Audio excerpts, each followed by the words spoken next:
Hello everyone, welcome back to our YouTube platform. So వెనకాల ఒక picture మీకు కనబడుతుంది. ఎవరు? సో పేరు కూడా మనకు ఇక్కడ కనబడుతుంది కదా, రామన్ మెగసెసే అవార్డ్స్. సో ఇప్పటికే మీకు అర్థమైపోయింది ఈ టాపిక్ అండ్ తమిళ కూడా చూసి ఇక్కడికి వచ్చారు. థింగ్ ఏంటంటే రామన్ మెగసెసే అవార్డ్స్ గురించి.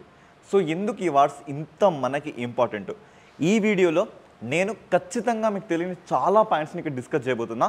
ఈ వీడియో అయిపోయాక ఈ ఒక్క అవార్డే కాదు, వేరే ఎన్ని అవార్డ్స్ ఉన్నా కూడా ఒక ఆస్పిరెంట్ తన కాంపిటేటివ్ జర్నీలో ఒక అవార్డ్స్ని చదివే విధానాన్ని కంప్లీట్గా చేంజ్ చేయబోతున్నా. అర్థమవుతుందా? సో ఒకసారి చూద్దాం. నేను వచ్చేసి రామన్ మెగసెసే అవార్డు. సో ఈ ఒక్క అవార్డుని నేను ఇప్పుడు డిస్కస్ చేసిన తర్వాత అది నోబెలే కానీ ఎబులే కానీ any kind of prizes in India and in world, అది ఏదైనా కానీ దాని గురించి ఒక చదివే ఒక వే ఆఫ్ అప్రోచ్ నేను మేము ముందుకు తీసుకొస్తున్నా. ఫస్ట్ ఆఫ్ ఆల్ ఇక లేట్ చేయకుండా దీని గురించి మాట్లాడదాం. సో ఈయన వచ్చేసి మనకి రామన్ మెగసెసే గారు, ఓకేనా? ఈయన రామన్ మెగసెసే. ఈయన ఎలాంటి పర్సన్ అంటే ఫిలిప్పీన్స్ తన ఎంటైర్ పొలిటికల్ జర్నీలో ఈయన పేరు లేకుండా అది స్టార్ట్ అవుతుంది. ఎందుకంటే వాళ్ళకి అలాంటి లెవెల్ ఆఫ్ కైండ్ ఆఫ్ సర్వీస్ని ఈయన అందించిండు. ఈయన దేశానికి 7th ప్రెసిడెంట్గా మనకు కనబడతారు. అయితే ఈయన మనకి 1957లో ఒక ఫ్లైట్ క్రాష్లో చనిపోవడం జరుగుతుంది. సో చనిపోయాక జనరల్గా ఒక రాజకీయ నాయకుడు చనిపోయాక అతని పేరు మీదుగా ఎప్పటికీ కూడా గుర్తుండిపోయేలా కొన్ని ఈవెంట్స్ మనం తీసుకొస్తాం. వెరీ రీసెంట్ అంటే మన దేశంలో చూసుకున్న రాజీవ్ ఆరోగ్యశ్రీ అని, ఇందిరాగాంధీ నేషనల్ ఓపెన్ యూనివర్సిటీ, ఇలా చాలా పేర్లు మనం తీసుకొస్తాం. అలాగే వీళ్ళు తీసుకొచ్చిన ఈవెంట్ ఏంటంటే రామన్ మెగసెసే అవార్డ్స్ని మనం తీసుకొద్దాం. సో అది తర్వాతి కాలంలో it's a Nobel prize of Asia, అంటే ఆసియా ఖండానికి నోబెల్ ప్రైజ్గా అది మారిపోయింది. సో అలా అని అది ఆసియా ఖండానికి నోబెల్ ప్రైజ్ అని తెలిసినంత మాత్రాన ఓన్లీ ఆసియా పీపుల్కి మాత్రం ఇస్తారంటే అలా అని కాదు, ప్రపంచంలో ఎవరికైనా అవార్డ్స్ ఇవ్వడం జరుగుతుంది. అండ్ వాళ్ళ కంట్రీని ఎంకరేజ్ చేసే విధంగా ఎప్పుడు కూడా ఫిలిప్పీన్స్ నుంచి ఒక పర్సన్ కానీ ఒక ఇన్స్టిట్యూట్ కానీ అలా ఇవ్వడం జరుగుతుంది. ఇది సినారియో అన్నట్లుగా. అయితే ఈయన బర్త్డే వచ్చేసి మనకి ఎప్పుడంటే August 31 ఈ రోజున. సో ఇదే రోజున ఈ రామన్ మెగసెసే అవార్డ్స్కి ఎవరైతే నామినేట్ అయ్యారో వాళ్ళ నేమ్స్ని ప్రకటించడం జరుగుతుంది, అనౌన్స్ చేయడం జరుగుతుంది. అయితే నవంబర్ 7న Manila, it's a capital of Philippines, ఈ ప్లేస్లో వీళ్ళకి ఈ ఒక మెడల్, సర్టిఫికేట్, దాంతోపాటు ప్రైజ్ మనీ $US పోల్చుకుంటే అది $50,000 ఆ మనీని ఇవ్వడం జరుగుతుంది. సో ఇది కాంటెక్స్ట్, అర్థమవుతుందా? ఇది దీని వెనుకలు ఉన్న బ్యాక్గ్రౌండ్. అయితే ఈ అవార్డ్స్ ఇవ్వాలి అనే నిర్ణయాన్ని ఈయన చనిపోయిన సంవత్సరం నుంచి తీసుకున్నారు. కానీ అవార్డ్స్ ఎప్పటి నుంచి ఇచ్చారంటే 1958 నుంచి ఇవ్వడం జరుగుతుంది.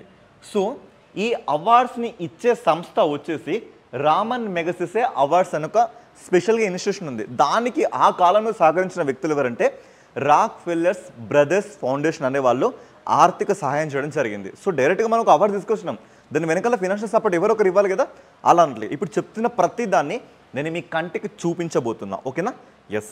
సో ఇది దీని వెనకాల ఉన్న బ్యాక్గ్రౌండ్, ఓకే? యా. ఇప్పుడు చూడండి, ఏ పేపర్ కట్ అని చూడండి, మెగసెసే అవార్డ్ ఎడ్యుకేట్ గర్ల్స్కి వచ్చింది. సో ఇలా నంబర్ ఆఫ్ మనకి వచ్చినాయి. సో ఎగ్జామ్ పాయింట్ ఆఫ్ వ్యూలో ఎంత ఇంపార్టెంటో ఆల్రెడీ 1-2 మార్క్స్తో కోల్పోయిన ఆస్పిరెంట్స్కి దీని మీద చాలా అవగాహన ఉండొచ్చు, ఓకేనా? ఎస్. సో ఇక చూద్దాం. ఈసారి ఈ ఒక్క పిక్చరే మీకు చాలా ఇన్ఫర్మేషన్ గేదర్ చేస్తుంది. ఒకసారి చూడండి, 67th రామన్ మెగసెసే అవార్డ్స్ అంటే ఇప్పటి వరకు 67 సార్లు, అంటే దీంతో కలిపి 67 సార్లు ఈ అవార్డు ఇచ్చినట్లుగా మనకు అర్థమవుతుంది. ఇక్కడ చూడండి, ఇలిమినేటింగ్ అవర్ ఫ్యూచర్ అంటే అర్థమవుతుందా? ఇది వచ్చేసి దీని థీమ్ అంటే ప్రతి దానికి మనం ఒక థీమ్ పెట్టుకుంటాం.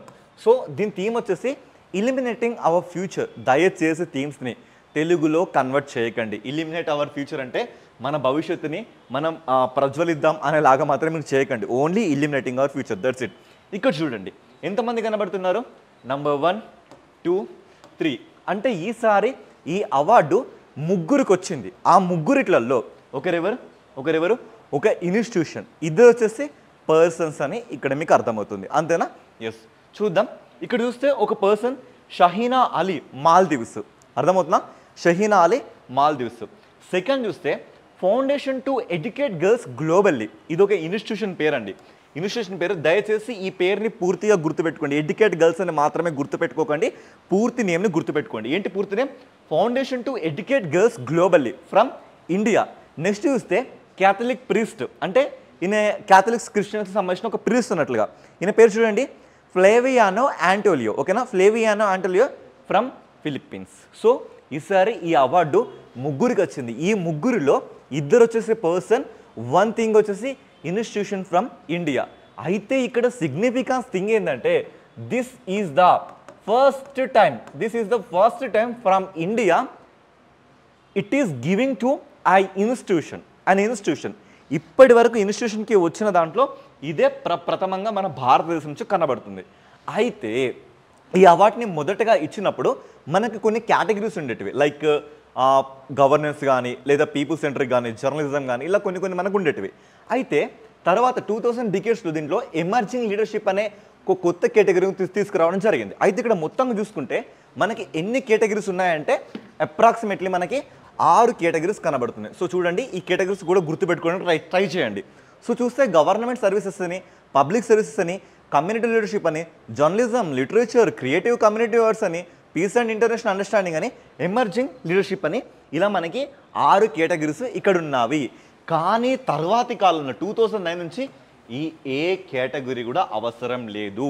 డైరెక్ట్గా వ్యక్తులకు కానీ, ఇన్స్టిట్యూషన్స్ కానీ వాళ్ళు చేస్తున్న కార్యక్రమాలకి అనుగుణంగా ఈ అవార్డ్స్ని ఇవ్వడం జరుగుతుంది. ఇప్పుడు ఎలాంటి కేటగిరీస్ లేవు. అర్థమవుతుంది కదా. సో ఒకప్పుడు ఉండే కేటగిరీస్ అంటిల్ 2009 వరకు ఇలా మనకి కేటగిరీస్ కనబడుతున్నాయి. అర్థమవుతుంది కదా. ఇప్పుడు మాత్రం ఎలాంటి కేటగిరీస్ లేవు. ఓకేనా, ఎస్. అయితే ఇంకా ఈ పిక్చర్ మనకు అయిపోలేదు. ఇక్కడ మనం చూస్తున్న ఈ షహీనా అలీ గారు వచ్చేసి ఒక environmentalist from Maldives. And Maldives నుంచి ఈ అవార్డు పొందిన one and only person now. అందులో మహిళ కూడా. అర్థమవుతుందా. సో తొలి మహిళ అండ్ తొలి citizen, first citizen from Maldives. ఇది ఈమె యొక్క ఘనత. అండ్ ఇక్కడ చూసుకుంటే ఇక్కడ మనకి ఫ్లావియానో ఆంటోలియో గారు ఈయన సంబంధించిన థింగ్ ఏంటంటే ఈయన ఆర్ఫన్స్కి కానీ, లేదా అసైలం అంటే వాళ్ళకి ఎవరైతే ఆశ్రయం పొందుతారో వాళ్ళందరినీ దత్త తీసుకొని ఒక హ్యుమానిటేరియన్ సొసైటీస్ నడుపుతున్న ఒక పర్సన్ అన్నట్లుగా ఈయన ఫిలిప్పీన్స్ నుంచి. అర్థమవుతుందా. సో అయితే ఇక్కడ ఎక్కువ అవార్డ్స్, ఈ రామన్ మెగసెసే ఎక్కువ అవార్డ్స్ పొందిన దేశాలలో ర్యాంకింగ్ వైజ్గా చూసుకుంటే ఫిలిప్పీన్స్ అనేది మనకి మొదటి స్థానంలో కనబడుతుంది. ఓకేనా, ఎస్. ఫిలిప్పీన్స్ మనకి మొదటి స్థానంలో కనబడుతుంది. మరి రెండో స్థానంలో ఎవరు కనబడుతున్నారంటే మన భారతదేశం కనబడుతుంది. మన భారతదేశం నుంచి ఇప్పటికీ 60 అవార్డ్స్ రావడం జరిగింది. ఫిలిప్పీన్స్కి అయితే 63 అవార్డ్స్ రావడం జరిగింది. ఇక్కడ కాంటెక్స్ట్ ఏంటి, మాల్దీవ్స్ నుంచి ఒక్క అవార్డు ఎప్పుడు రావడం జరిగింది, 2025లో రావడం జరిగింది. సార్ ఇక్కడ వరకైనా ఎగ్జామ్లో మనం స్ట్రెస్ చేసేది ఇంకేమి స్ట్రెస్ చేయరా అంటే చూడండి, ఇది 67th అవార్డు కదా. మరి ఇప్పుడు చూడండి, ఇది 67th అవార్డు.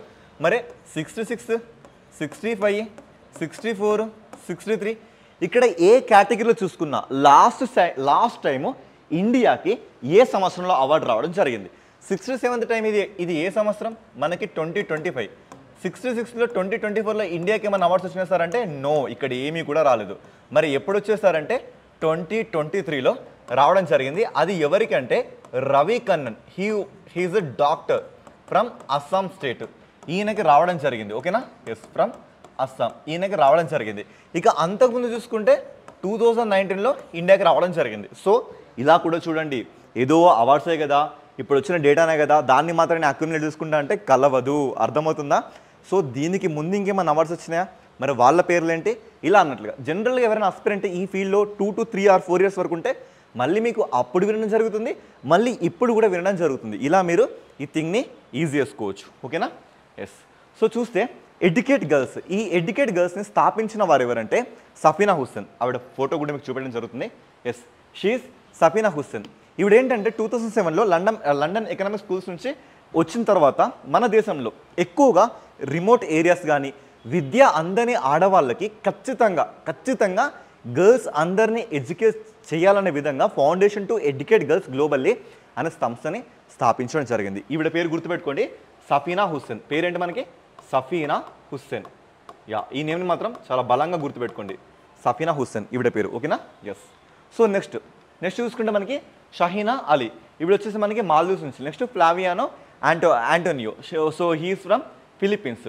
ఇక ఇప్పటి వరకు ఈ అవార్డ్స్ని మనం చూసుకుంటే అంటే 1958 to 2025 వరకు ఈ అవార్డ్స్ని మనం చూసుకుంటే ఈ అవార్డ్స్ టోటల్ అవార్డ్స్ ఇప్పటికి ఎంతమందికి ఇవ్వడం జరిగిందంటే 353 మెంబర్స్కి ఇవ్వడం జరిగింది.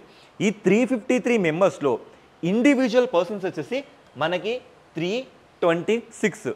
మరి ఇన్స్టిట్యూషన్స్ ఆర్ ఆర్గనైజేషన్స్ వచ్చి మనకి 27. సో చూడండి 326 అండ్ మనకి ఇక్కడ చూస్తే 27 ఆర్గనైజేషన్స్. సో మొత్తం చూస్తే మనకి ఎంత 13. సో 353. సో టోటల్ రెసిపియెంట్స్ వచ్చేసి మనకి టోటల్ అవార్డ్స్ వచ్చేసి మనకి 353. సో కంట్రీస్ చూసుకుంటే అక్రాస్ ఫ్రమ్ 23 ఏషియన్ నేషన్స్ అన్నట్టుగా మనం ఇక్కడ చూడొచ్చు. ఓకేనా. సో దీనికి సంబంధించి మనం వెబ్సైట్స్ని ఒకసారి చూస్తే ఆల్రెడీ లోడ్ చేయడం జరిగింది. ఒకవేళ మీకు ఇంకా ఎలాబరేట్గా న్యూస్ చూసుకోవాలనుకుంటే ఇలా మీరు గూగుల్లోకి వెళ్ళి రామన్ మెగసెస్ అవార్డ్స్ అని టైప్ చేస్తే మీకు అఫీషియల్ వెబ్సైట్ కూడా వస్తుంది.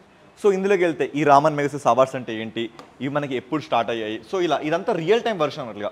సో దీన్ని మీరు డైరెక్ట్గా చూడొచ్చు, ఎంతమందికి ఎలా అవార్డ్స్ వచ్చాయి, మరి ఇప్పటివరకు ఎవరెవరికి వచ్చాయి, వీళ్ళు చేసిన థింగ్స్ ఏంటి, ఇవన్నీ కూడా మీరు ఇక్కడ చూడొచ్చు. సో ఇక్కడ చూసుకుంటే అవార్డ్స్ గురించి కానీ, ఫౌండేషన్ మనకి ఎలా స్టార్ట్ అయిందని, ఇన్స్టిట్యూషన్ గురించి కానీ, ఈ డీటెయిల్స్ మొత్తంగా కూడా మీకు ఇక్కడ రావడం జరుగుతుంది. సో ఇలా మొత్తంగా మీరు దీన్ని చూడొచ్చు. అర్థమవుతుందా? లాస్ట్ టైం అసలు ఈ అవార్డ్స్ ఎప్పుడు వచ్చినాయి, మరి వీళ్ళందరూ ఏంటి, సో దీనికి సంబంధించిన హిస్టారికల్ రివ్యూ మొత్తం కూడా మీకు ఇక్కడ కనబడుతుంది. So who are Rockefellers, so వాళ్ళు మనకి ఎలా హెల్ప్ చేయడం జరిగింది, సో వీళ్ళు చేసిన కార్యక్రమాలు కానీ, వీళ్ళు ఇస్తున్న రివ్యూస్ కానీ, ఈ ప్రతి ఒక్కటి కూడా మనకి ఇక్కడ డీటెయిల్గా ఉంటుంది. ఓకేనా. సో ఇండియా నుంచి లారియట్స్ని మనం ఇప్పటివరకు గమనిస్తే, సో ఇక్కడ మనం చూడొచ్చు ఇండియా నుంచి. సో ఫస్ట్ విన్నర్ వచ్చేసి మనకి వినోబా భావే గారిని మనం 1958లో అంటే ఇది స్టార్ట్ అయినప్పుడే మనం అబ్జర్వ్ చేయడం జరుగుతుంది. సో వెరీ రీసెంట్గా మనం చూస్తే బెజవాడ విల్సన్ గారి, టిఎం కృష్ణన్ గారు, లేదా రవి కుమార్ గారు వచ్చేసి జర్నలిజంలో మనకి 2019లో రావడం జరిగింది. ఓకేనా. So last time Ravi Kannan గారు 2023లో రావడం జరిగింది. ఇప్పుడు 2025లో మనకి ఎడ్యుకేట్ గర్ల్స్కి ఇలా రావడం జరిగింది. అండ్ ఫైనల్గా మీకు కొన్ని క్వశ్చన్స్ కూడా ఇవ్వడం జరుగుతుంది. ఈ క్వశ్చన్ చూస్తే మీకు ఇంకా క్లారిటీ వస్తుంది. So first question, what is the Ramon Magsaysay award? So ఇప్పటిదాకా మనం మాట్లాడింది అదే కదా. Next, how many Indians get the Ramon Magsaysay awards అంటే, సో ఇక్కడ కనబడుతున్న ఈ పర్సన్స్ అందరూ కూడా మనకి Mother Teresa, Arun Shourie, Mahasweta Devi. So very రీసెంట్గా చూస్తే మనకి ఇక్కడ అరవింద్ కేజ్రీవాల్ కానీ, కిరణ్ బేడి కానీ, సో వీళ్ళందరికీ ఈ అవార్డు రావడం జరిగింది. అండ్ యూపీఎస్సీ కానీ స్టేట్ పిఎస్సీ కాంటెస్ట్లో నేను మీకు ఇస్తున్న క్వశ్చన్ ఇక్కడ చూడండి. With the reference to the Ramon Magsaysay awards consider the following statements. So statement 1, statement 2 and statement 3, statement 4. Statement 1లో చూసుకుంటే, it is awarded annually to individuals and organization from Asia for selfless service. ఇక్కడ చూసుకుంటారంట ఈ award ప్రతి సంవత్సరం individuals కానీ organizations కానీ from Asia for selfless service వాళ్ళకి ఇస్తారా, లేదా తర్వాత the award was established by the Rockefeller brothers found in memory of the former Philippines president. మరి రాక్ ఫెల్లర్స్ వాళ్ళే ఈ ఫార్మర్ ప్రెసిడెంట్ గురించి ఇవ్వడం స్టార్ట్ చేస్తారా. Third, educate girls is the first Indian organization to receive this award. అంటే educate గర్ల్కి ఈ award వచ్చిందా ఇండియా నుంచి. So next, Vinoba Bhave was the first Indian recipient of this award. అంటే మనకి మొదటగా ఈ వినోబా భావే గారికి వచ్చిందా. సో ఆన్సర్ మాత్రం మీరే చూసి కమెంట్ చేయండి. ఎందుకంటే ఇప్పటిదాకా మీరు ఈ స్టోరీ విన్నారు కాబట్టి ఖచ్చితంగా మీరు ఆన్సర్ చేయండి. సో ఆల్రెడీ ఇక్కడ కనబడుతున్న ప్రతి స్టేట్మెంట్ని నేను చాలా డీటెయిల్గా మీకు చెప్పడం జరిగింది. ఇంకా కావాలి అంటే మీకు ఇక్కడ ఎక్స్ప్లెనేషన్ కూడా నేను ఇవ్వడం జరిగింది. కాస్త సైడ్కి ఉంటున్నా. ఎస్. సో వీలైతే స్క్రీన్ షాట్ తీసుకొని ట్రై చేయండి. ఓకేనా. ఎస్. సో ఇది మీకు ఎక్స్ప్లెనేషన్. ఇది ఎంటైర్ రామన్ మెగసెసే అవార్డ్స్కి సంబంధించిన డీటెయిల్ రివ్యూ. సో ఈ ఒక్క రివ్యూతో మీకు అర్థమైపోయింది ఒక వెబ్సైట్లోకి మనం ఎలా వెళ్ళాలి, ఒక అవార్డ్ని మనం ఎలా చదవాలి, దాని యొక్క బ్యాక్గ్రౌండ్ ఏంటి, ఇంతకుముందు అవార్డ్స్ ఇండియాకి వచ్చాయా లేదా, మరి ఈసారి ఎవరికి వచ్చినాయి, ఈసారి వచ్చిన దానిలో సిగ్నిఫికెన్స్ ఈవెంట్స్ ఏంటి, అండ్ ఇంతకుముందు ఎవరెవరికి వచ్చాయి. సో ఇంతకుముందు క్వశ్చన్స్లో దీని మీద మనకి క్వశ్చన్స్ ఏ రకంగా ఫ్రేమ్ చేసి అడగడం జరిగింది. ఇవన్నీ విషయాల్ని చాలా డీటెయిల్గా అనాలిసిస్ చేసి నోట్స్ వేసుకున్న బాధ్యత ఆస్పిరెంట్స్కి అది మీకు మాత్రమే ఉంది. ఓకేనా. సో ఇలాంటి ఇండివిజువల్ వీడియోస్తో మళ్ళీ మీ ముందుకు వస్తాం. This is your Shravan sir. Keep following our channel. Signing off. Thank you.